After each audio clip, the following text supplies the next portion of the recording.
तो एक तरफ तो यूपीएससी का सिलेबस नहीं लीक हो रहा है। अगर मैं बात करूँ अभी कुछ चंद ही दिनों में जो है कि यूपीएससी का सिविल सर्विसेज़ का प्रीलिम्स का एग्ज़ाम जो है कि हुआ है और प्रीलिम्स का एग्ज़ाम देने के बाद जो है कि स्टूडेंट जो हैं यूपीएससी के जो कैंडिडेट हैं वो कहीं न कहीं हताहत हैं। उनको ये डर है कि अब जो क्वेश्चन जो पूछे जा रहे हैं वो आउट ऑफ सिलेबस या उस सिलेबस में है ही नहीं। क्वेश्चन वहाँ से सेटअप हो ही नहीं रहे हैं। जो होना चाहिए था, जो पॉलिटी का वेटेज होना चाहिए था, जो हिस्ट्री का वेटेज होना चाहिए था, जो इकोनॉमी का वेटेज होना चाहिए था, जो डिफरेंट टाइप्स ऑफ जो है कि कहीं न कहीं सब्जेक्ट का जो है कि उसमें जो वेटेज होना चाहिए था, वो कहीं न कहीं घटा है। तो इसके बारे में कहीं न कहीं घटा क्या है कि पूरी तरीके से यूपीएससी ने रिमूव ही कर दिया है क्वेश्चन को और उन्होंने ऐसा क्वेश्चन सेटअप किया 2026 में जो कि किसी भी एस्पिरेंट को कहीं न कहीं करने में वो कहीं न कहीं दिक्कतों का सामना करना पड़ा है और क्वेश्चन सॉल्व नहीं हुए हैं। आउट ऑफ सिलेबस क्वेश्चंस जो है कि पूछा गया है। जीएस पेपर 4 की चीज़ें आपको प्रीलिम्स में देखने को मिली, एथिक्स की चीज़ें आपको प्रीलिम्स में देखने को मिली, पॉलिटी का वेटेज बिल्कुल ख़त्म कर दिया, इकोनॉमी का नामो-निशान तो थोड़ा था लेकिन अगर आप बात करें हिस्ट्री की तो बिल्कुल नहीं था या फिर ज्योग्राफ़ी की बात करें तो पूरा एकदम साफ़ ही था।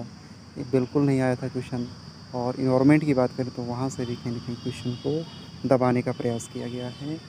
तो इस बार का जो सिविल सर्विसेज़ का प्रीलिम्स का एग्ज़ाम जो होगा, वो कहीं न कहीं जो है कि यूपीएससी के कैंडिडेट को झकझोर देने वाली चीज़ें हैं। जब वो 24 मई को जो है कि एग्ज़ाम देते हैं और जैसे एग्ज़ाम सेंटर से बाहर ते हैं, तो उनको ये रियलाइज़ होता है कि इस बार का जो पेपर है, वो कई दशकों का रिकॉर्ड तोड़ दिया है और क्वेश्चन आउट ऑफ सिलेबस है, क्वेश्चन सिलेबस से आया ही नहीं है। तो ये कहीं न कहीं ये जो सिस्टम की जो गड़बड़ियाँ हैं यूपीएससी की जो गड़बड़ियाँ हैं, तो वो कहीं न कहीं दिख रही हैं साफ-साफ कि बहुत ज़्यादा पढ़ना लिखना भी मैटर नहीं करता है। आप अगर आप बहुत ज़्यादा पढ़ लिख कर के जा रहे हैं, तो इसकी भी संभावना ही नहीं है कि आप वो क्वेश्चन हैंडल कर ले जाएँ या उस क्वेश्चन को सॉल्व कर ले जाएँ।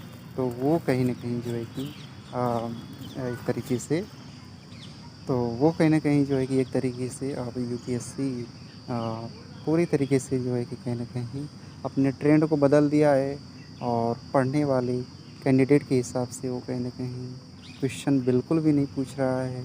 अपने ट्रेंड को चेंज कर दिया है। क्वेश्चन आउट ऑफ सिलेबस डाल रहे हैं। मतलब उन्हें नहीं पता है कि हमें क्या डालना है, क्या नहीं। तो जो सिलेबस की रिकमेंडेशन जो थी वो वहाँ से नहीं पूछ रहे हैं बल्कि आउट ऑफ सिलेबस या उसे जो है कि बाहर से पूछ रहे हैं। तो ये तो रहा इस बार का कहीं न कहीं यूपीएससी प्रीलिम्स। सो